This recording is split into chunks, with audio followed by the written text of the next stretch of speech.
நாதர் முருகப்பெருமான்கிட்ட முத்த வாங்கணும்னு ஆசைப்பட்டு விட்டார். என்ன வாங்கணும்னு ஆசைப்பட்டார்? முத்த வாங்கணும்னு. ஏன் அருணகிரிநாதருக்கு ஆசை வந்தனா, சாமி மலைக்கு போறார். சாமி மலைக்கு போனா சிவபெருமான் முருகனை தூக்கி கொஞ்சறார். முருகனை தூக்கி கொஞ்சனா எப்படி இருக்கும்? நல்லா இருக்குமா நல்லா இருக்காதா? ஒன்று சொல்லட்டுமா, நீங்க அப்படி கொஞ்சணும்னு ஆசைப்பட்டீங்கன்னா நம்ம குழந்தைய விட மோசமா செல்லம் கொண்டாடிட்டு வந்துடுவார். நம்ம குழந்தைய விட மோசமா செல்லம் கொண்டாடிட்டு நம்ம கிட்ட வந்துடுவார். இறங்கவே மாட்டார், மனசை விட்டு இறங்கவே மாட்டார். அப்ப அருணகிரிநாதர் சாமி மலைக்கு போறார். சிவபெருமான் தூக்கி கொஞ்சறார். ஐயோ என்னுடைய தங்கமேனு மாறி மாறி முத்தம் கொடுக்கிறார் முருகப்பெருமானுக்கு. கையெல்லாம் செவந்து இருக்குது, செக்கச்சவையேன்னு இருக்குது குழந்தை.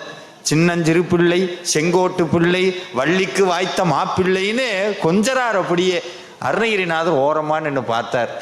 நம்ம என்னதான் முருகனுடைய அருள் வாங்கியிருந்தாலும் 1000 தான் இருந்தாலும் அவர் தானே அப்பா, அவர்கிட்ட தானே முருகன் போவான் அப்படின்னு ஓரத்தில் கண்ணு கலங்கி போச்சு. நான் என்னதான் இருந்தாலும் நான் உனக்கு பக்தன் தான், உங்கள் அப்பா அளவுக்கு எனக்கு உரிமை வராதேன்னு ஒரு ஆசை வந்துடுச்சு.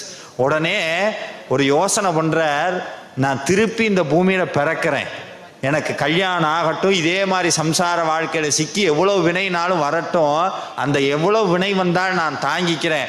ஆனா அதையெல்லாம் தாண்டி எனக்கு ஒரே ஒரு வரம் கொடு, என் மனைவி வயித்துல நீ வந்து பிறக்கணும்னு கேட்டார். சாமி கேட்டார், எதுக்கு உனக்கு நான் வந்து பிறக்கணும்னு முருகன் கேட்டார். இல்ல உங்க அப்பா சிவபெருமான் தூக்கி தூக்கி முத்தம் கொடுக்கறத பார்த்தா எனக்கு ஆசையா இருக்கு.